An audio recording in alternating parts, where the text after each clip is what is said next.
தமிழர்கள் தாங்கள் தங்களை அடிமைகளாக்கிக் கொள்கிறார்கள். ஏவிபி மாகாண சபை தேர்தலில் நீங்கள் யாரும் கற்பனை செய்யாத அளவுக்கு வெற்றி பெறும். இவர்கள் கொண்டு வந்த 22 நாளண்டைக்கு வார அரசு 23 ஆக்கும் போது தமிழினம் அடிமையாக இருக்க வேண்டும் என்று சொல்லப்படும். ஏற்றுக்கொள்ள வேண்டும். தேசிய கொடிய மாத்திர என்ற விஷயங்கள் எல்லாம் பெரிய அளவுல நான் எவ்வளவு தூரம் சாத்தியப்படுவேன். அது சாத்தியப்படாதென்றால் அந்த தேசிய கொடியை ஏற்றுக்கொள்ள முடியாது என்று சொல்லும் உரிமை எங்களுக்கு இருக்கல்லவா? நாங்கள் திருப்பியும் அது ஆயுத போராட்டத்துக்கு தானே நாங்கள் கொண்டு போறதா முடியும். உங்களுடைய தமிழீழ விடுதலை புலிகள் இயக்கத்தின் கொடியை எடுத்து நீங்கள் பாருங்க. நாங்கள் யாரையாவது எச்சரிக்கிறோமா? நீங்கள் யாருக்குமே இடமளிக்கலையா? உரிமல் கொண்ட புலி மட்டும்தான் அதுல இருக்கு. நீங்கள் சிந்திக்கிறது நாங்க பொறுப்பில்லை. அனைத்து அடக்குமுறைகளிலும் இருந்து உடைத்தறிந்து கொண்டு வருகிறோம். அடக்குமுறைகளை உடைக்கிறது கும்புடு சாமி போட்டு உடைக்கிறது இல்ல. விடுதலை புலிகளாகி எங்களை விடுங்கோ. நாங்கள் வடகிழக்கை நாங்கள் நிர்வகிக்கிறோம். இந்த இடைவெளிய உங்களால நிரப்பேலும் என்று நினைக்கிறீங்களா? 100% எங்களால் நிரப்பேலும். ஏனென்று சொன்னால் நாங்கள் ஆயுதம் ஏந்தியது சிங்கள பேரினவாதத்துக்கு எதிராக. வணக்கம் நண்பர்களே, மற்றொரு கலந்துரையாடலில் இணைந்து கொள்வதில் மிக்க மகிழ்ச்சி. மீண்டும் பலமை போல இலங்கையினுடைய அரசியல் மற்றும் வர்த்தமானி காணி அறிவித்தல் வாபஸ் பெறப்பட்டுள்ளது. அதை விட இன்றைக்கு பல்வேறு அரசியல் குழுக்கள் இயங்குகின்றன. இவர்கள் எப்படி கூர்ப்படைந்தார்கள், அவர்கள் இவ்வாறான பல்வேறு கோணங்களிலும் பயணித்தார்கள் என்பது தொடர்பாக நம்மோடு உரையாடுவதற்கு வந்திருக்கிறார் உங்களுக்கு மிகவும் அறிமுகமான தமிழ் விடுதலை புலிகளின் வேர்கள் புலனாய்வு பிரிவின் முக்கியஸ்தரும் அரசியல் சமூக செயற்பாட்டாளருமான முல்லைமதி. வணக்கம் முல்லைமதி. வணக்கம் ஜெயபாலன். வணக்கம் உறவுகளே. இந்த காணி அறிவித்தல் வர்த்தமானி அறிவித்தல் வெளிவந்திருந்தது. அறிவித்தலை வந்து அரசாங்கம் வாபஸ் பெற முடிவெடுத்திருக்கின்றது. இப்பொழுது இந்த அறிவித்தல் வந்ததால நான் நினைக்கிறேன் உள்ளூராட்சி சபை தேர்தலுக்கு சில நாட்களுக்கு முதல் தான் இந்த அறிவித்தல் வெளிவந்தது. இது வந்து உண்மையிலேயே தேசிய மக்கள் சக்தியினுடைய வாக்கு வங்கியை மிகவும் பாதித்ததாக இருந்தது. வர்த்தமானி அறிவித்தல் அதனை அவர்கள் மீள பெற்றுக் கொண்டது தொடர்பாக உங்களுடைய அவதானிப்பு என்ன? வர்த்தகமானி அறிவிப்பு என்பது வந்து ஒரு விஷயத்தை தெளிவுபடுத்துகின்றது. இலங்கையினுடைய ஆளும் தரப்புக்கும் அரசுக்கும் இடையில் இருக்கின்ற முரண்பாட்டை அது தெளிவுபடுத்துகின்றது. அதாவது அரசாங்கமும் அரசாங்க உத்தியோகத்தர்கள் அலுவலர்கள் அந்த அரச நிர்வாகம் அரச இயந்திரத்திற்கும் அரசாங்கத்துக்கும் இடையில இருந்த ஒரு முரண்பாடுதான் தேர்தல்ல ஜேவிபிக்கு இந்த பாதிப்பை ஏற்படுத்துறது. ஆனாலும் கூட அது ஒரு நல்ல எதிர்காலத்திற்கு வித்துட்டு இருக்கிறது என்று நாங்கள் புரிந்து கொள்ள வேண்டியதாயும் இருக்கிறது. நான் இதை பற்றி விசாரித்து நாங்கள் எங்களுக்கு கிடைக்கிற தகவல்கள் சோர்ஸ்களுக்கு கூட அறிஞ்சளவில் தேர்தலில் வடகிழக்கில் கணிசமான பிரதேசங்களை ஜேவிபி கைப்பற்றுவதற்கான வாய்ப்புகள் இருந்தது என்றது உண்மை. அது நடக்குமாக இருந்தால் அது இலங்கைக்கு ஒரு சாபக்கேடாக மாறும் என்பதை உணர்ந்துதான் என்போன்றவர்கள் நான் கூட பிரதேச சபை தேர்தலில் வடகிழக்குக்கு தமிழர்கள் தான் அந்த பிரதேசங்களில் இருக்க வேண்டும். 7 மாகாணங்களிலும் சிங்கள மக்கள் இருக்கலாம், மற்ற இந்த 2 மாகாணங்களிலும் தமிழர்கள் இருக்க வேண்டும். அப்ப இருந்தால் மட்டும்தான் ஒரு நல்ல எதிர்காலத்தை உருவாக்கலாம். இல்லை என்று சொன்னால் அது ஒன்றுபட்ட இலங்கை என்றதுக்குள்ள வந்து ஒரு சிங்கள பேரினவாத ஆதிக்கத்துக்குள்ளே வந்துடும். ஜேவிபியை நாங்கள் இந்த அரசியலில் சரியாக பயன்படுத்துவதன் மூலம்தான் இந்த தீவுக்கு ஒரு நல்ல எதிர்காலத்தை உருவாக்க முடியும். என்றால் இவர்கள் ஒரு இயக்க அரசியலை கொண்டவர்கள், கம்யூனிஸ்ட் சித்தாந்தங்களை கொண்டவர்கள். இவர்களை சரியாக கையாளுவதன் மூலம்தான் இலங்கை பிரச்சனைக்கு ஒரு நியாயமான தீர்வை காண முடியுமே தவிர தரப்புகளால் அந்த தீர்வு வழங்கப்பட மாட்டார். தமிழ் விடுதலை புலிகள் மிக ஆக்ரோஷமாக இலங்கை ராணுவத்துக்கு எதிராக போரிட்டார்கள். தனி நாடை உருவாக்க வெளிக்கிட்ட நீங்கள் வந்து தேசிய மக்கள் சக்தியை ஒரு மென்போக்கோடு அணுகிறீர்கள். ஆனால் இந்த தமிழ் மிதவாத கட்சிகள் அவர்களை வந்து முந்தி இருந்த அரசாங்கங்களும் பார்க்க மோசமான இனவாதிகளாக அணுகுகிறார்கள். இதுக்கான காரணம் என்னன்னு சொன்னால் அவர்கள் தமிழ் மக்களிடம் வாக்கு பெற வேண்டும், தமிழர்களின் பிரதிநிதிகளாக இருக்க வேண்டும் என்று சொன்னால் அவர்கள் தமிழர்களின் மிதவாத அரசியல் பதிவாக எடுப்பதனாலே அவர்கள் அதை செய்கிறார்கள். அதான் நகைச்சுவையாக சொல்லுவார்களே, இந்த பாராளுமன்றத்தில் இவர்கள் பேசுவது வீரவசனம், ஆனால் வெளியில வந்து ஹண்டனுக்குள்ள இருந்து ஒன்றா சாப்பிட்டு நான் பேசினது எப்படி, உங்களுக்கு ஏதாவது மனஸ்தாபம் இருக்கும்னு சொல்லி சிங்களவர்களிடம் தமிழர்கள் கேட்பதும் தமிழ் அமைச்சர்களிடம் சிங்கள அமைச்சர்கள் கேட்பதையும் ஒரு சிங்கள பாராளுமன்ற இளம் தலைமுறை பாராளுமன்ற உறுப்பினரை ஊடகத்திலேயே சொல்லி இருந்தேன். இந்த காணி விஷயம் என்ன நடந்ததுன்னு சொல்லி சொன்னால், இந்த காணிகள் இலங்கை ஒரு சிறிய தீவு. இங்க காடுகளை வந்து 2009க்கு பிறகு பெரிய அளவில் அழிக்க துவங்கி விட்டார்கள். அங்கே பராமரிப்பு இல்லாமல் இருக்கிற நிலங்களை மாகாண அரசுகள் பொறுப்பேற்று நிலவில்லாதவர்களுக்கு அதை செயல்படுத்த கொடுக்கலாம் என்ற ஒரு கருத்தை நான் கூட இங்கே விக்னேஸ்வரன் அவர்கள் வந்திருந்த போது நான் சொல்லி இருந்தேன். அது சொன்னதுக்கு காரணம், விடுதலை புலிகளின் காலத்தில் வெளிநாடுகளுக்கு குடும்பமாக சென்றவர்களுடைய காணிகளை, வீடுகளை, சொத்துக்களை அந்த அவருடைய உறவினர்களுக்குள்ள சண்டைகள், வெட்டுப்பாடுகள், குத்துப்பாடுகள், பக்கத்து காணிக்காரன் பிடிக்கிறது, இப்படிக்கான பிரச்சனைகள் அங்க இருந்ததாரு. இது எல்லாத்தையும் கருத்தில் கொண்டு அதை தமிழீழ அரசு பொறுப்பேற்று அதை விடுதலை புலிகள் இயக்கம் பொறுப்பேற்று அதை நிர்வகித்து வந்தது. உரிமையாளர்கள் வரும்போது அவர்களிடம் அதை நாங்கள் ஒப்படைப்போம். ஒப்படைக்க முடியாத அளவுக்கு வழக்குகள் நடந்து விட்டு அதுக்குரிய பெறுமதியை கொடுப்பார்கள் அல்லது முதலிடத்தை காணி கொடுப்பார்கள், ஏதாவது ஒன்று செய்வார்கள். இது இப்படித்தான் ஒரு அரசாங்கத்தை நடத்த முடியும். அந்த வகையில நான் அண்மையில ராமலிங்கத்தோட கதைக்கல கூட சொன்னேன்.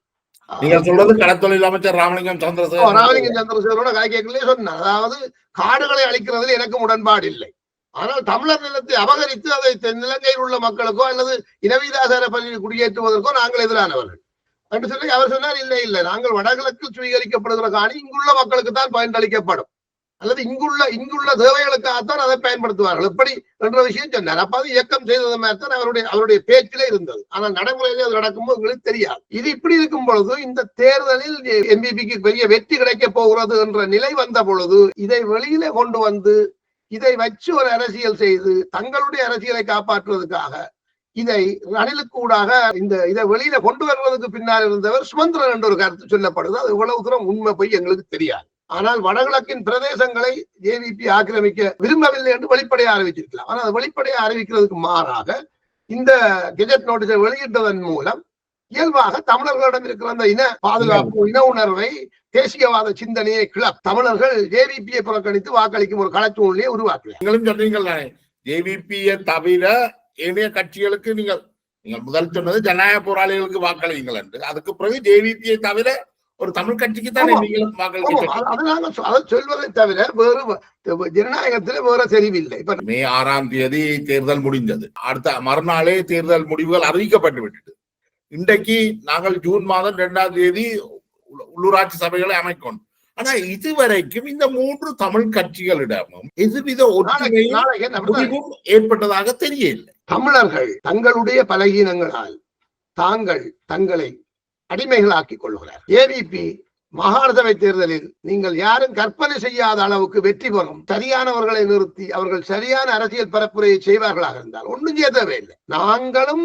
நாங்கள் உங்களுக்கு சொன்னோம், இந்த குழப்பவாத அரசியல் கட்சிகளோடு நாங்கள் கூட்டு வைக்க மாட்டோம், தேசிய மக்கள் சக்தி கூட்டு வைக்காது. நான் ஜேவிபி பற்றி கதைக்கிறேன், ஜேவிபி என்ற வசனத்தை கொடுப்போம், அதை நாங்கள் ஒரு பக்கத்தில் வைப்போம், அது ஒரு போராட்ட இயக்கமாகவே இருக்கட்டும். இந்த தேசிய மக்கள் சக்தி சொன்னது, நாங்கள் இந்த லஞ்சம், ஊழல், பிரதேசவாதம், மதவாதம், சாதியவாதம் பேசுற இந்த சகதிகளோட நாங்கள் சம்பந்தம் வைக்க தயாராகில்லை.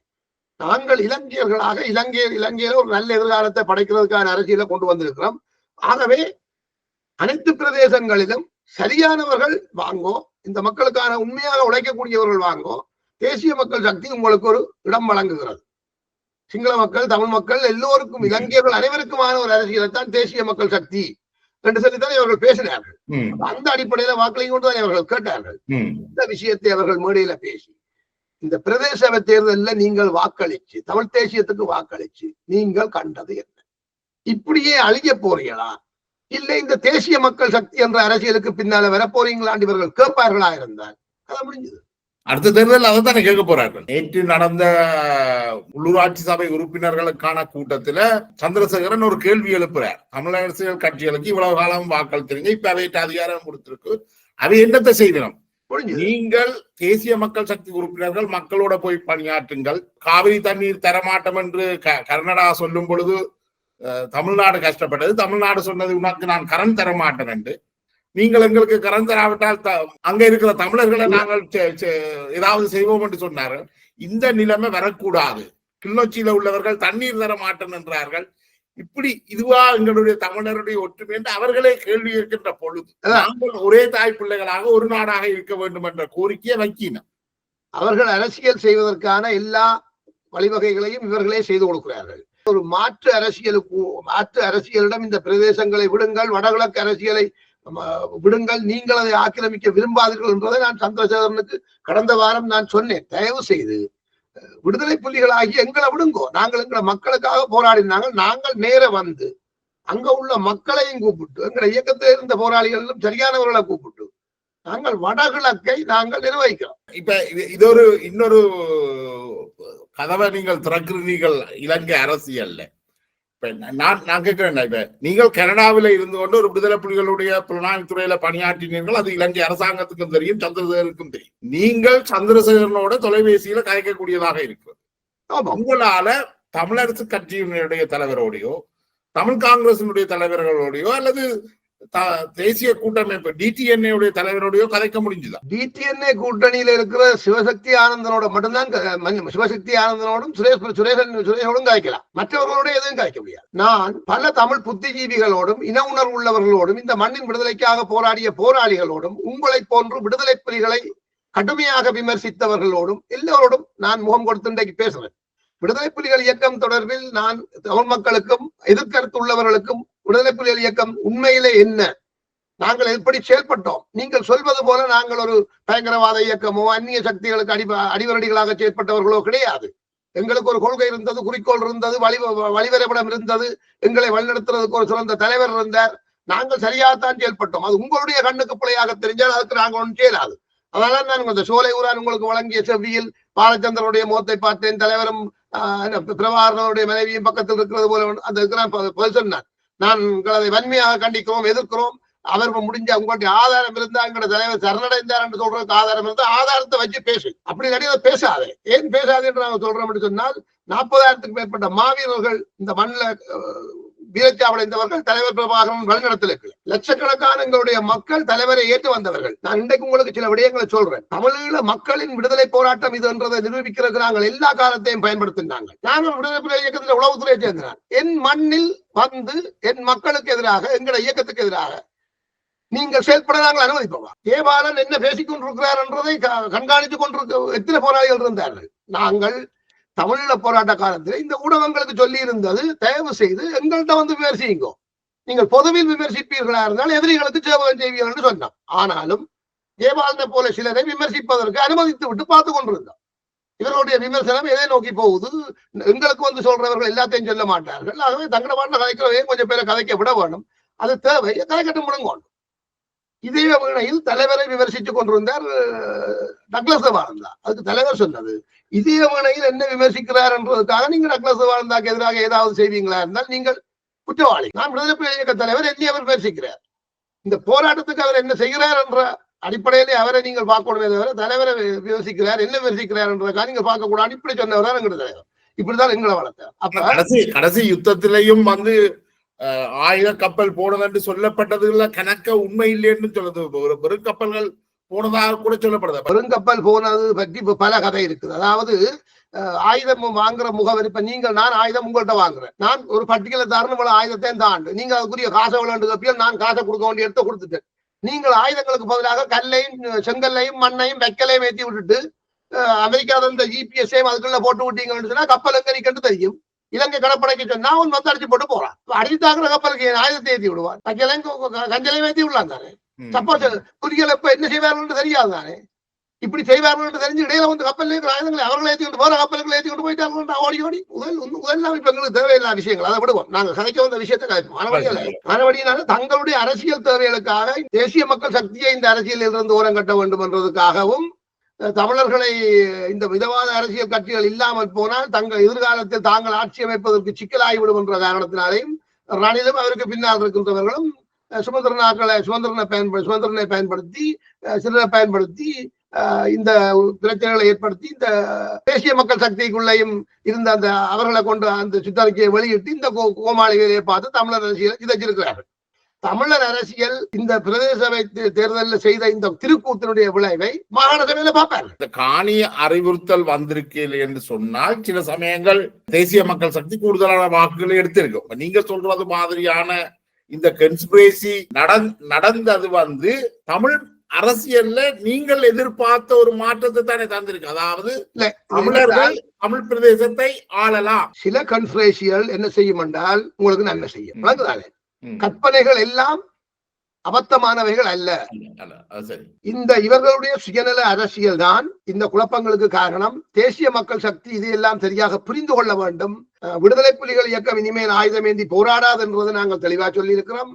அதே வேளையில எமது மக்களின் அரசியல் சர்வநாசமாக்கப்படுவதையும் நாங்கள் வேடிக்கை பார்த்துக் கொண்டிருக்க முடியாது. மிக மோசமான நிலைகள் தோன்றுமாக இருந்தால், தமிழினத்தை அழிக்க முற்படுவார்களாக இருந்தால், மீண்டும் இலங்கையில ஒரு இனக்கலவரமோ அல்லது அந்த அழிவுக்கு காரணமான சக்திகளுக்கு எதிராகவோ ஒரு ஆயுத போராட்டம் கூட தோன்றாது என்று நாங்கள் உத்தரவாதம் அளிக்க முடியாது. அது நடக்காது என்று நாங்கள் சொல்ல முடியாது. ஆனால் விடுதலை புலிகள் இயக்கம் அதை செய்யாது என்றால் எங்களுக்கு அது சார்ந்து ஒரு தெளிவான அனுபவமும் புரிதலும் எல்லாம் இருக்கு. விடுதலை புலிகளின் பேரில் யாரும் அதை செய்ய கூடாது, செய்ய மாட்டார்கள். அப்படி செய்கிறவர்கள் விடுதலை புலிகள் இயக்கத்தை சேர்ந்தவர்களாக இருக்கவும் முடியாது. இந்த தகவலுக்கு பின்னுக்கு அல்லது இந்த ஸ்டேட்மெண்ட்டுக்கு பின்னுக்கு நீங்கள் கேட்கிறது என்னென்றால், தமிழீழ விடுதலை புலிகளை அங்கே ஒரு அரசியல் கட்சியாக செயற்பட அனுமதிக்க சொல்லி கேட்கிறீங்க. இப்ப இங்க ஒரு பிரச்சனை இருக்குன்றா, தற்பொழுது தமிழ் தேசியவாத கட்சிகளையும் தேசிய மக்கள் சக்தியையும் எடுத்து வந்தார். அது ஒரு பேரினவாத சக்தி அல்ல, ஆனா ஒரு பேரினவாதத்தை பின்தளமாக கொண்டிருக்கு. ஆனா அவர்கள்ட்ட இந்த தேசிய மக்கள் சக்திகிட்ட இருக்கிற முற்போக்கு தன்மை தமிழ் தேசிய கட்சிகள்கிட்ட இல்லை. அதை நாங்க இந்த இடைவெளிய உங்களால நிரப்பேலும் என்று நினைக்கிறீங்களா? 100% எங்களால் நிரப்பேலும். ஏனென்று சொன்னால், நாங்கள் ஆயுதம் ஏந்தியது சிங்கள பேரினவாதத்துக்கு எதிராக, தமிழின அழிப்பில் இருந்தவது மக்களை பாதுகாப்பதற்காக. எங்களுடைய தேசிய தலைவர் சொன்னார், ஜேவர்த்தனா ஒரு உண்மையான பௌத்தராக இருந்திருந்தால் நான் ஆயுதம் ஏந்தி இருக்க மாட்டேன் என்றுதான். சிங்கள மக்களுக்கு எதிராக நாங்கள் போராடவில்லை. நீங்கள் நகரத்தில் பால்சோறு, கிராமத்தில் கக்கரிக்காயா என்று போராட துவங்கி இந்திய எதிர்ப்பு வாதத்தால் 80,000 பேரை இழந்து பயங்கரவாதிகளாக பேரெடுத்து சிறைகள்ல கிடந்த நீங்கள், உங்களை இலங்கை ராணுவம், இலங்கை உளவுத்துறை எப்படி சித்திரவதை செய்து கொன்றது என்ற வீடியோக்களை கூட உளவியல் தேவைக்காக புலிகளுக்கே அதை அனுப்பினது இலங்கை உளவுத்துறை. எப்படி எங்கடையாக்களை போட்டு தள்ளிக்கிறோம் என்று பாருங்க. இங்க வந்தா உங்களுக்கு இதுதான் நடக்கும், உங்களையும் இப்படித்தான் பிடிச்சு கொல்லுவோம் என்று சொல்லி வீடியோக்களை அனுப்பினவர்கள். அதெல்லாம் பார்த்தபடியா தான் நாங்க சொல்றோம். ஏவிபியினரை சாதாரணமாக இலங்கை படைகள் போட்டு தள்ள இல்லை, அப்படி போல கொடூரமான சித்திரவதைகள் செய்தார்கள். ஒரு வீதியில ஒரு வரிசையா தடியை இப்படி குத்தி தாத்தி போட்டு தலையை மண்டையில கொழுவி இருந்தார்கள். அந்த வீடியோ அடக்கம் நான் பார்த்த ஒரு வீடியோ. அப்ப இப்படி எல்லாம் அநீதிகளை சந்திச்சு தான் இன்றைக்கு நீங்கள் தேசிய மக்கள் சக்தியோட ஒரு அரசியலை கொண்டு வந்துக்கிறீர்கள். நாங்கள் உங்களை மாதிரி போராட இல்லையே, நாங்கள் அறம் சார்ந்து போராடினோம். நாங்கள் பேச்சுவார்த்தை மூலம் இந்த பிரச்சனையை தீர்க்கிறதுக்கு காலம் முழுக்க தயாரா இருந்தாங்க. நீங்கள் எங்களுடைய மக்கள் ஏற்றுக்கொள்ளக்கூடிய ஒரு நியாயமான தீர்வை வழங்காமல், கைநாட்டை அப்பால் கூட ஒரு நியாயமான தீர்வை வழங்காமல், இலங்கை இந்திய ஒப்பந்தம் என்று யாராலும் ஏற்றுக்கொள்ள முடியாத ஒப்பந்தத்தை கொஞ்சமாவது மேம்படுத்தி ஒரு தீர்வை வழங்க விரும்பாமல், இன்று வரை இந்த தேசிய மக்கள் சக்தி கூட என்ன சொன்னது? அது அவர்கள் போராடி பெற்றது. அனுரகுமார் சொன்னார், அது அவர்கள் போராடி பெற்றது. ஆனால் நாங்கள் அரசியல் இந்த யாப்பு திருத்தம் ஒன்றின் ஊடாக நாங்கள் இந்த பிரச்சனைக்கு தீர்வு கண்டுவிட்டு அந்த இலங்கை இந்திய ஒப்பந்தத்துக்கூடான மாகாண சபையை இதை கைவிட்டுருவோம் என்று சொன்னார். நீங்கள் 10வது ஜாப்பில பிரச்சனை கண்டு 11 கொண்டதுவியல், 12 கொண்டதுவியல், 13 கொண்டதுவியல், இன்றைக்கு 21 கண்டு வச்சுக் கொள்ளுங்க. நாளைக்கு இவர்கள் 22 கொண்டுருவார். இவர்கள் கொண்டு வந்த 22ஐ நாளண்டைக்கு வார அரசு 23 ஆக்கும் போது தமிழினம் அடிமையாக இருக்க வேண்டும் என்று சொல்லப்படும். ஏற்றுக்கொள்ள வேண்டும். நாங்கள் இந்த விடுதலை போராட்டத்தை தொடங்கி முதலில் இலங்கை அரசுக்கு இந்த பிரேமதாசாவோடு கலைக்கும் போது உடனடியாக போய் சொன்னது, இந்த தேசிய கொடியில நாங்கள் ஒரு கணிசமான கட்டாய மாற்றத்தை ஏற்படுத்தப்படும். இந்த வாழேந்தி கொண்டு பக்கவாட்டுல பாக்குற சிங்கத்தை நேர இப்படி நான் பாக்குற மேல நேர பார்க்க வையுங்க. வலப்பக்கமும் இடப்பக்கமுமாக நீங்கள் செம்மஞ்சள் கோட்டையும் பச்சை கோட்டையும் போடுங்க, பரவாயில்லை, அதை நாங்கள் ஏற்றுக்கொள்ளலாம். இது நீங்கள் சிங்களவர்கள் தமிழர்களை 2ஆக பிரிச்சு சிங்கத்தின் முன்னால் மண்டியிட வைத்திருக்கிறீர்கள். இந்த தேசிய கொடியை ஒரு அறிவார்ந்து எப்படி பார்க்க முடியும் என்று சொல்லி போய் மாத்தியாண்ட நேரடியா கேட்டவர் பிரேமதாசாவிடம். ஜேவிபியோ தேசிய மக்கள் சக்தி ஒரு ஆயுத புரட்சி மூலமாக ஆட்சியை கைப்பற்றினர். அது ஒரு ஜனநாயக தேர்தல் முறை மூலமாகத்தான் ஆட்சியை கைப்பற்றி இருக்கிறார்கள். அவர்கள் யாரை பிரதிநிதித்துவப்படுத்துகின்றார்களோ அந்த மக்களை தங்கள் வசம் வச்சு கொண்டுதான் எந்த மாற்றத்தையும் செய்யணும். நீங்க சொல்ற இந்த தேசிய கொடிய மாற்றுகின்ற விஷயங்கள் எல்லாம் பெரிய அளவுல நான் நினைக்கல எவ்வளவு தூரம் சாத்தியப்படுவேன். அது சாத்தியப்படாதென்றால் அந்த தேசிய கொடியை ஏற்றுக்கொள்ள முடியாது என்று சொல்லும் உரிமையும் எங்களுக்கு இருக்கல்லவா? நான் ஜெயபாலனுக்கு அடிமையா இருக்கணும்னு சொல்றதுக்கு ஜெயபால் நேரம் எனக்கு. நாங்கள் திருப்பியும் ஒரு ஆயுத போராட்டத்துக்கு தானே நாங்கள் கொண்டு போறதா முடியும்? நிச்சயமாக இல்லை. நீங்கள் ஒரு சரியான புரிதலோடு ஒரு விஷயத்தை பார்ப்பீர்களாக இருந்தால் ஒன்றும் 4 அல்ல, 2 1 6 அல்ல, நீங்கள் 2 7 என்று சொன்னால் அதை ஏற்றுக்கொள்ற முட்டாள்களாகத்தான் இருக்கணும் என்றால் ஏற்றுக்கொண்டிருக்கோம். நாங்கள் அதை ஏற்றுக்கொள்ள மாட்டோம். ஜேவிபியை பொறுத்த வரைக்கும் அவர்கள் தங்களுடைய தேசிய கொடியாக ஜேவிபியுடைய கொடியைத்தான் ஏற்றுவதற்கு அவர்கள் தயாராக இருப்பார்கள். அறிவாலும் சுத்தியலும் தான் தேசிய கொடியாக மாறுவதை அவர்கள் விரும்புவார். அதை மாற்றுற அளவுக்கான அந்த மக்கள் ஆணை அவர்கள்ட்ட இருக்கான்றது ஒரு பெரிய பிரச்சனை. என்றால் அதை மாற்றிவிட்டால் எங்களுடைய தமிழீழ விடுதலை புலிகள் இயக்கத்தின் கொடியை எடுத்து நீங்கள் பாருங்க. நாங்கள் யாரையாவது எச்சரிக்கிறோமா? நீங்கள் யாருக்குமே இடமளிக்கலையே. உரிமல் கொண்ட புலி மட்டும்தான் அதுல இருக்கே ஒழிய அதுல முஸ்லிம் மக்கள் இருக்கா, சிங்கள மக்கள் இருக்கா? அதுதான் உங்களுடைய பார்வை. உங்கள் கண்ணின் பார்வை விடுதலை புலிகளின் கொடியை பார்த்தால் நீங்கள் யாருக்கும் இடமளிக்க இல்லை என்று சொல்றதாகவும் கழிச்சு போடுவோம் உங்களை என்று சொல்ற மாதிரி நீங்கள் சிந்திக்கிறதுக்கு நாங்க பொறுப்பில்லை. அந்த கொடியை தானே சொல்லி தமிழ்நாட்டில் கீறி உருவாக்கி எங்களுடைய தலைவர் என்ன சொன்னார்? அனைத்து அடக்குமுறைகளிலும் இருந்து உடைத்தறிந்து கொண்டு வருகிறோம். அடக்குமுறைகளை உடைக்கிறது கும்பிடு சாமி போட்டு உடைக்கிறது இல்லை, நீங்கள் புரட்சிகரமாக உடைக்கணும். நாங்கள் செக்க சிவந்த பரப்பில அடிமைப்பட்டு கிடக்கிற எங்க தேசத்தில அதை உடைச்சறிகிறதுக்கு புதிய நவீன வடிவத்திலே ஆயுத போராளிகளாக வாரம்ன்றதான் நாங்க சொல்றோம். ஆனால் இலங்கையின் தேசிய கொடியில வாழை இப்படி பிடிச்சு கொண்டு நீக்க, அதுக்கு முன்னால செம்மஞ்சளாகவும் பச்சையாகவும் நிக்கிற கோடுகள் என்ன மதிவாகம் எடுக்குது? தமிழீழ விடுதலை புலிகளின் கொடியும் தமிழீழ தேசிய கொடி ஒன்றல்ல. ஆனால் ஒரே சிம்பிள். அங்க இது லிபரேஷன் டைகர்ஸ் ஆஃப் தமிழ்ல ஒன்று எழுதியிருப்போம், கீழுக்கு தமிழீழ விடுதலை புலிகள் மேலுக்கு தமிழ்ல சுத்தி எழுதியிருப்போம். அதை அகற்றி விட்டு தமிழீழ மக்கள்கிட்ட கொடுத்தோம். ஏனென்றால் நீங்கள் ரத்தம் சிந்தி வேர்வை சிந்தி போராடினீங்கள். நீங்கள் உங்களுக்குள்ள இருக்கிற அனைத்து அடக்குமுறைகள், சாதிய சமூக வேறுபாடு, இந்த அனைத்து அடக்குமுறைகளை உடைத்தறிந்து சுதந்திர மனிதர்களாக நாங்கள் வாழுகிறோம் என்றதை சொல்லிக்கொண்டு வாழுங்கொண்டு இன்றைக்கு செய்தி பார்த்தனையா திருவோணமலைன்னு ஒரு ஐயர் முதுகுல அவர் விழப்போறார் என்று பிடிச்சதுக்காக ஒருவரை அடித்திருக்கிறார்களே. இப்படி விடுதலை புலிகள் அடித்திருந்தால் ஐயரும் சிறைக்குள்ளதான், அடிச்சவரும் சிறைக்குள்ளதான். மக்கள் சக்தியினுடைய காவல்துறை அங்க வழக்கு போட இல்லையா? அந்த கேஸுக்கு வழக்கெடுக்க இல்லை. இப்ப நீங்கள் இதுக்கு என்னதான் முடிவென்று சொல்ல வாரீங்க? இப்ப நீங்கள் அங்க ஒரு அரசியல் கட்சியை உருவாக்கணும் என்று சொல்றீங்க. அப்படி என்று சொன்னா நீங்கள் உங்களோட அரசியல் கட்சியின் விஞ்ஞாபனத்துல இப்ப மாகாண சபை அதுகளோட இந்த தேசிய கொடியையும் மாற்றணும் என்ற விஷயத்தையும் ஒரு முன் நிபந்தனையா வைக்கிறீங்களா? அது காலத்துக்கு பொருந்தாத விஷயங்களை நாங்கள் ஒரு காலமும் கையில் எடுப்பதில்லை. ஆனால் அது இப்படி ஒரு பிரச்சனை இந்த தேசிய கொடியில இருக்குதுன்றதை நாங்கள் தொடர்ந்து சொல்லிக் கொண்டிருப்போம். இலங்கையில நீங்கள் ஒரு அரசியல் கட்சியாக வருவதாக இருந்தால் இலங்கையுடைய தேசிய கீதத்தையும் தேசிய கொடியையும் நீங்கள் ஏற்றுக்கொண்டுதானே வர வேண்டும். அதாவது நாங்கள் ஒரு ஒடுக்கப்பட்டிருக்கிற சிறு தேசிய இனம், நாங்கள் உரிமைக்காக போராடுகிறோம். இலங்கை அரசு சொல்கிறது இந்த தீவு முழுவதும் என்னுடையதன்று. அரசு அவர்களுடைய கையில் இருக்கிறது, கொடியும் அவர்களுடைய கையில் இருக்கிறது. ஆகவே நாங்கள் சுதந்திரம் அடையும் வரை அவர்களுடைய கொடிக்கு கீழையும் அவர்களுடைய ஆட்சிக்கு கீழையும் இருந்து போராட வேண்டும். விடுதலை புலிகள் அரசியல் செய்கிறதா இருந்தால் நாங்கள் நமது மக்களை பாராளுமன்றத்துக்கு அனுப்புவோம். போராளிகள் யாரும் பாராளுமன்ற கதிரையில போய் உட்கார போறது இல்லை. அப்படி உட்கார விரும்புகிறவர்கள் போய் உட்கார்ந்து கொள்ளுங்க, அது கூட தனிப்பட்ட பிரச்சனை. உங்களை பொதுமக்களாக நாங்கள் எடுத்துக்கொள்வோம். நீங்கள் விமர்சனம் வைக்கிறீர்கள், தமிழ் தேசிய மக்கள் முன்னணி ஒரு அதீத கற்பனாவாதத்தோடு செயற்படுகிறார்கள். அவர்களுடைய அரசியல் தமிழ் மக்களுக்கு எதிராக போகும், அதி தீவிரவாதமாக செயற்படுகிறார், அதி தீவிரவாதமாக. அதே போல நீங்களும் இப்ப கதைக்கிற விஷயங்களும் அவர்கள் கதைக்கிற விஷயங்களும் ஒரே மாதிரித்தானே இருக்குது. இது முள்ளமதி குழம்பிட்டாரா அல்லது என்ன எனக்கு விளங்கல. நான் கதைக்கிறது ஒன்றும் அதி தீவிரவாதமானதாக அல்ல. நடைமுறைக்கு சாத்தியமானதும் இருக்கிற நிலவரங்கள் இந்த பிரச்சனைக்கு காரணமாக என்னென்ன இருக்குன்றதுன்னா நாங்க அதை சொல்றோமே தவிர தோசைக்கல்ல தோசையை பிரட்டி போட்ட மாதிரி உடனடியாக பிரட்டி போடும் கொண்டு எதையும் நாங்க சொல்ல இல்லை. இந்த பிரச்சனைகள் இருக்கப்பா, உங்களோட இந்த பிரச்சனைக்கு இந்த காரணங்கள் இருக்கு. இந்த சிறிய தீவில 2 மொழி 4 மதம் நாய் கடிபட்ட மாதிரி கடிபட்டு கொண்டிருக்கிறீர்கள். உங்களுக்கு ஒரு அரசியல் நாடு வங்குரோத்துல போயிருக்குது. வடகிழக்கில கொஞ்சம் பைத்தியங்கள் இருந்து தமிழர்களுக்கு அரசியல் தலைவர்கள் என்று சொல்லி அவர்கள் இனவாதம் என்கிறார்கள், மதவாதம் என்கிறார்கள், மொழிவாதம் என்று நாசம் இருக்கிறார்கள். நாங்கள் சொல்றோம், நீங்களும் போராட்ட வழி மூலம் இன்றைக்கு தேசிய மக்கள் சக்தி என்ற ஒரு அரசியலை உருவாக்கி இருக்கிறீர்கள் தானே. ஜேவிபி விடுதலை புலிகளையும் விடுங்கோ, நாங்கள் தமிழீழ மக்களுக்கான ஒரு அரசியலை உருவாக்கி காட்டுறோம் தானே சொல்றோம். தமிழ் மக்களை கூப்பிட்டு நாங்க பேசுறோம், எங்களை செயற்பட விடுங்க தான் நாங்க சொல்றோம். இப்படியே பேசி அதி தீவிரவாதம் பேசி எங்களை இனத்தை அழிக்க வேண்டாம் தான் நாங்க சொல்றோம். அப்ப நீங்கள் ஒரு உங்களுடைய கட்சிக்கான பெயர், ஒரு கொள்கை, அந்த கட்சி கொள்கையை வச்சுக்கொண்டு நீங்க இலங்கையுடைய அரசியல்ல வடக்கு கிழக்கு தமிழர்களுடைய ஒரு அரசியல்ல அடி எடுத்து வைக்க போறீங்களா?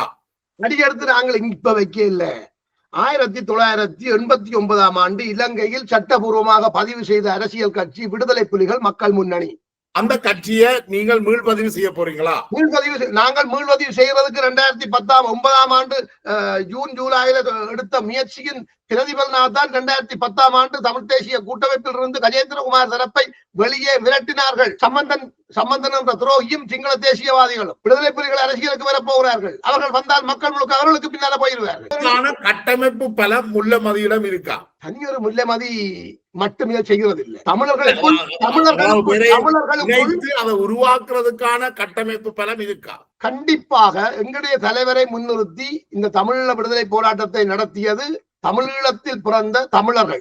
பதிவு செய்யறதுக்கு நடவடிக்கை எடுத்துட்டீங்களா அல்லது என்ன செய்ய போறீங்க? அது நாங்கள் 2009 எங்களுடைய ஆயுதங்களை அநீதியாக பறித்து தமிழீழ நடைமுறை அரசை இவர்கள் கலைத்து எங்களுடைய நிலத்தை ஆக்கிரமித்த போது எங்களுடைய எதிர்காலம், எங்களுடைய இனத்தின் எதிர்காலம் எப்படி போகுதுன்றதால அதை பாதுகாக்கிறதுக்கு இருக்கிற ஒரே ஒரு வழிமுறை எங்களுடைய மக்களை, சரியானவர்களை பாராளுமன்றத்துக்கு அனுப்புவதும், பாராளுமன்றத்துக்கு வெளியே வடகிழக்கை கட்டமைத்து மீண்டும் இடிந்து போய் கிடக்கிறது எங்கள் தேசம், இதை கட்டி எழுப்புவது ஒன்றுதான் அண்ணன் கோஷம் என்ற அடிப்படையில் நாங்கள் அந்த மாகாண சபைக்கு கீழே உள்ள அரசியலை கையை பொறுப்படுத்தி ஏனைய அரசியல் கட்சிகளையும் அரவணைச்சு கொண்டு எல்லாருக்கும் உரிய ஜனநாயக உரிமைகளை வழங்கிய ஒரு அரசியலை செய்யறதுக்காக நாங்கள் மஹிந்த ராஜபக்ச தரப்படும் நாங்கள் கேட்டோம். நீங்கள் செய்த எல்லா அநியாயங்களும் செய்து போட்டீர்கள் என்று சொன்ன போது மஹிந்த சொன்னார், நான் ஒரு அநியாயமும் செய்யவில்லை, இந்தியாவினுடைய போரை நாங்கள் நடத்தினோம். போரை முடிச்சு வைக்க நான் நாட்டுல இல்ல, நான் உகண்ட அங்க இருந்து.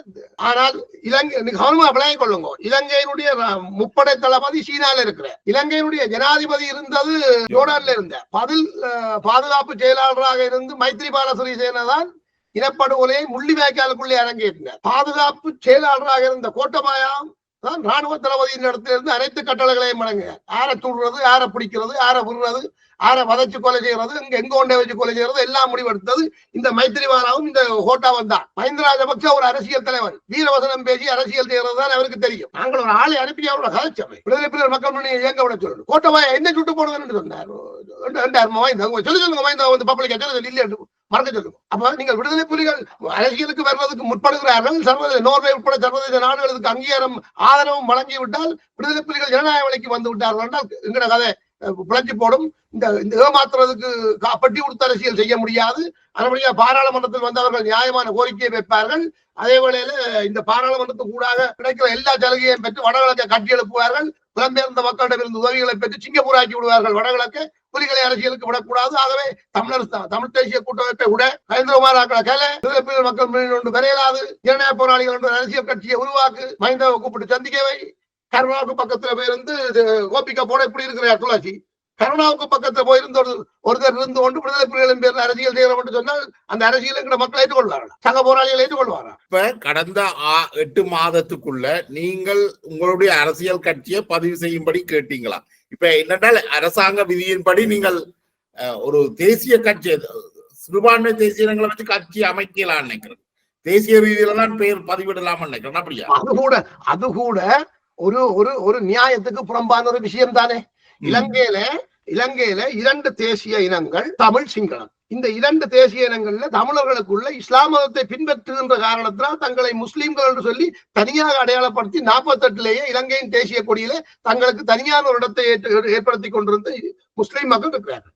இவர்கள் 90ஆம் ஆண்டு கிழக்கு மாநிலத்தில் ஏற்பட்ட பிரச்சனையின் போதும் விடுதலை புலிகளுடைய பிரதி தலைவர் போய் காய்ச்ச போது நாங்கள் தமிழர்கள் அல்ல, நாங்கள் முஸ்லீம்கள் என்று சொன்னதால்தான் முஸ்லீம்களா, அப்ப நீங்கள் உங்களுக்கு எங்கே இருக்கு நாடு, சரி போய் அங்கே இருங்கோ, தமிழகத்தில் இருக்க வேண்டாம் என்று சொல்லி புலிகள் வழிகேற்றினார்கள் என்று வச்சுக் கொள்ளுங்க. நீங்க இதை சுத்தி ஏற்பட்டு சொல்லிக் கொண்டிருக்கோம். நாங்கள் சொல்ல இல்லை. என்னுடைய பெற்ற தாயாக இருந்தாலும் அவள் என்னுடைய மண்ணுக்கு விரோதமாக செயல்பட்டால் என்றால் துரோகி என்றுதான் நான் சொல்லுவேன். என்னுடைய கேள்வி என்னன்னா, இப்ப நீங்க சொன்னது 2009 யுத்தம் மௌனிக்கப்பட்ட பின், புலிகளுடைய ஆயுதம் மௌனிக்கப்பட்ட பின் புலிகளுக்கு என்ன நடந்ததுன்றது ஒரு வரலாறு ஆகி போயிடுது. இப்ப நீங்கள் இந்த அரசியலை மீளுருவாக்கம் செய்கிறதா இருந்தா நீங்கள் அங்க கட்சியை பதிவு செய்ய வேணும், உங்களுடைய கட்சியை பதிவு செய்ய வேணும்.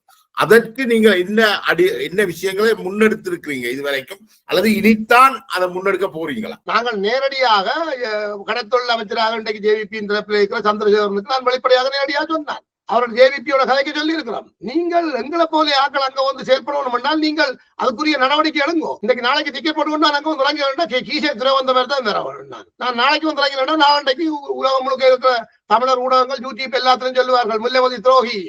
ஒரு தனிப்பட்ட முல்லைமதியாக இல்லாமல் நீங்கள் இலங்கையினுடைய அந்த தேர்தல் ஆணைக்குழுவின் விதிகளுக்கு அமைய ஒரு கட்சியை உருவாக்கி அதை பதிவு செய்யறதுக்கு முதல் நீங்கள் ஒரு கட்சியாக செயற்பட வேண்டும்.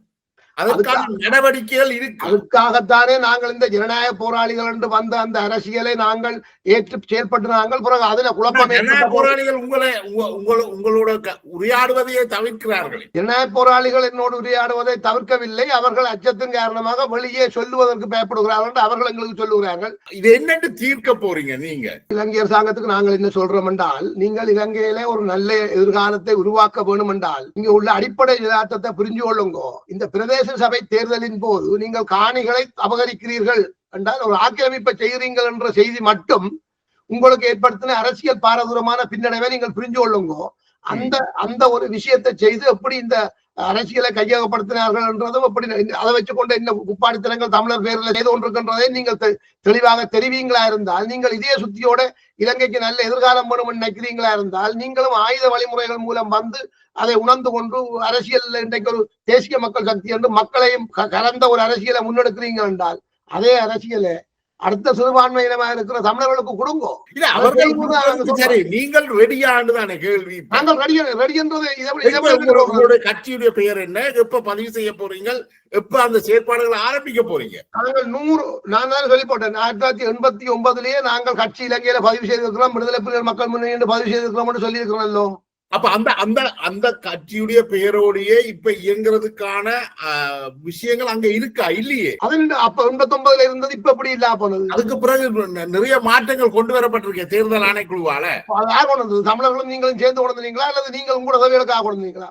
ஆனா நீங்கள் இலங்கை என்ற அரசாங்கத்துக்குள்ளதானே இந்த கட்சியை, இலங்கை என்ற நாட்டுக்குள்ளதானே கட்சியை பதிவு செய்யணும். இலங்கை என்ற அரசாங்கத்துக்குள்ள நாங்கள் நின்றாலும் நாங்கள் தமிழ் தேசிய இனத்தின் பிரதிநிதிகளாகத்தான் நாங்கள் பேசுறோம். தமிழ் தேசிய இனத்தின் மக்களாக, தமிழ் பேசும் மக்களாக, அதாவது நாங்கள் இஸ்லாமிய மக்களை எங்களுடைய சகோதரர்களாக சொந்தங்களாக ஏற்றிருக்கிறோம். ஆனால் அவர்கள் தங்களை ஒரு ஒரே வட்டத்துக்குள்ள வாரம் நாங்கள் திருப்பி நீங்க சொல்றீங்க இலங்கை என்ற நாட்டுக்குள்ள அங்க இருக்கிற சட்ட விதிகளுக்கு அமையத்தான் நீங்கள் இப்ப செயற்படலாம். உங்களுடைய தமிழ் மக்களுக்கான சுதந்திரம் சுயாட்சியை வந்து அந்த கட்டமைப்புக்குள்ளதான் நீங்கள் கூற போறீங்க. அந்த கட்டமைப்பை தான் நாங்கள் பிழை என்றோம். நீங்கள் பாராளுமன்றத்தில் பெரும்பான்மையை கொண்டிருக்கிற சிங்கள தேசிய இனம் உங்களுடைய சட்டங்களை நாங்கள் எப்படி ஏற்றுக்கொள்றது? அதை பிள்ளை என்று சொல்லித்தான் நாங்கள் எல்லாம் ஆயுதம் எல்லாம் தூக்கி போராடி எல்லாம் அழிஞ்சி இப்ப ஒரு முடிவுக்கு வந்து இப்ப நாங்க அங்க அந்த ஒரு முடிவுக்கும் தமிழினம் வர இல்லை ஐயா. தமிழீழத்தின் மீது போர் தொடுத்து தமிழீழத்தை காத்து நின்ற விடுதலை புலிகளையும் தமிழீழ ராணுவத்தையும் நீங்கள் அழித்து எங்கள் மண்ணை ஆக்கிரமிச்சிருக்கிறீர்கள். நாங்கள் இங்கே ஒரு முடிவுக்கும் வர இல்லை. நாங்கள் ஒரு முடிவுக்கு வருவதற்கு இன்னும் காலவகாசம் நிறைய இருக்குது. முதல்ல நீங்களா மாறுங்கோ. உங்களுடைய மண்டைக்குள்ள இருக்க அழுக்குகளை தூக்கி எறியுங்கோ. வரலாற்றை படியுங்கோ. இலங்கையின் வரலாற்றை படித்து விட்டு எங்களோடு பேச வாங்கோ. தமிழ் பேசும் மக்களை ஒரு தேசிய இனமாக ஏற்று நீங்கள் ஒரு நல்ல எதிர்காலத்தை உருவாக்குங்கோ. இல்லை என்று சொன்னால் விபச்சார நாடாக கீழ்நிலைக்கு போய் அந்நிய சக்திகளின் அடிவரடிகளாக நாட்டை மாத்துங்கோ. எங்களுக்கு அதை பற்றி கவலை இல்லை. நீங்கள் போரில் அழிந்து நாசமாகியதை விட போரில்லாத எதிர்காலத்தில் நீங்கள் அழிந்து நாசமாக போவதுதான் இலங்கையின் சாபக்கேடான வரலாறாக மாறும்.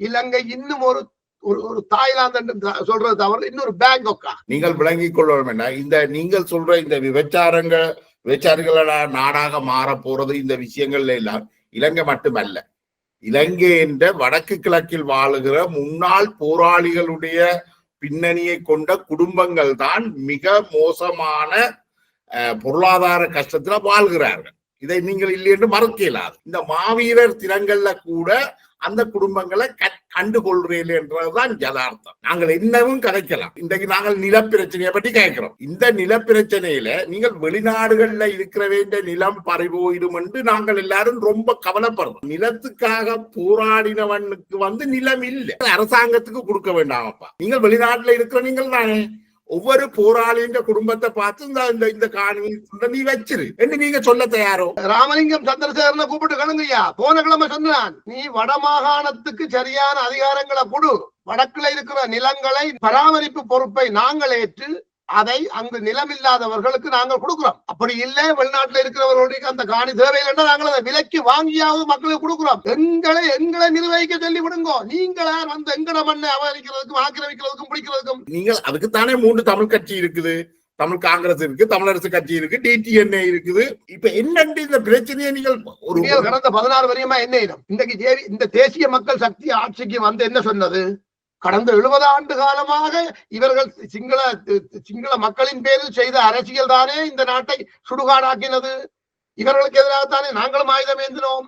இவர்கள் நீதியற்றவர்கள் தானே, இவர்கள் கொள்ளைக்காரர்கள் தானே, இவர்கள் அலிபாபாவும் 40 திருடர்களும் தானே என்று சொன்னீர்களே.